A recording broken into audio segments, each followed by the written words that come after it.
Desconstruindo a narrativa do gado em 6 minutos e 2 segundos. A corrupção do PT pesa muito. E você sabe que teve corrupção, né? Não dá para dizer que não teve. A corrupção era do governo do PT. E dos partidos que compunham o governo, segundo a Polícia Federal, o partido que mais roubou é o partido que hoje coordena a Casa Civil do Bolsonaro, que é o Partido Progressista. O segundo partido que mais roubou nesse esquema de corrupção é o PL, o partido do Bolsonaro, e o grupo e as pessoas que estão com ele. Eu não defendo bandido e quem fez errado que pague, que a justiça condene e após a condenação, a pessoa tendo o direito de defesa, que ela pague. Agora, o que aconteceu nesses governos? O Lula escolheu o Procurador-Geral da República da lista tríplice do Ministério Público. O Lula deu autonomia para a Polícia Federal. Se descobriu a corrupção porque teve independência no governo. Qualquer delegado da Polícia Federal hoje que comece uma investigação contra o governo Bolsonaro é afastado. O Sérgio Moro saiu do governo Bolsonaro denunciando que houve interferência na Polícia Federal. O Bolsonaro está determinando o sigilo de 100 anos nos documentos públicos, inclusive em visitas oficiais dentro do Palácio do Planalto. O Bolsonaro tem a coordenação hoje do Valdemar da Costa Neto e tem a coordenação hoje do Fernando Collor de Mello. Falar em corrupção em relação a quem defende o Bolsonaro parece piada. É vergonhoso. Só se descobre corrupção quem investiga. E o que nós defendemos é autonomia da Polícia Federal, autonomia dos órgãos de investigação, autonomia do Ministério Público. O Bolsonaro, Marelli, é o primeiro presidente da República desde que foi instituído a lista tríplice que coloca um procurador-geral da República, um amigo, um escolhido fora da lista tríplice do Ministério Público. O Bolsonaro acabou com a Lava Jato. A Lava Jato era a operação que descobria as fraudes. Quando se fala em corrupção do governo do PT, é porque à época nós tínhamos um sistema que era um sistema que permitia o financiamento privado das campanhas eleitorais.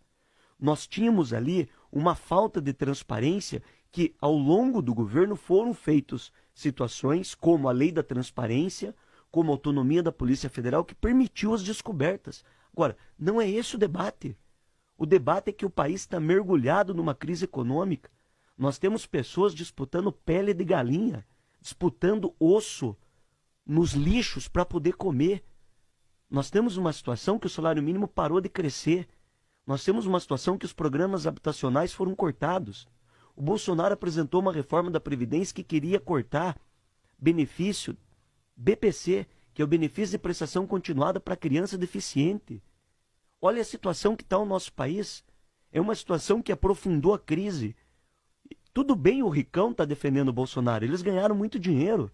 Tudo bem o grande fazendeiro está defendendo o Bolsonaro, eu concordo, porque eles ganharam muito dinheiro. Agora, nós estamos falando da destruição da educação, da destruição da ciência, da destruição dos programas sociais. Nós estamos falando de um país que está sendo destruído internacionalmente. Bolsonaro faz a gente passar vergonha internacional.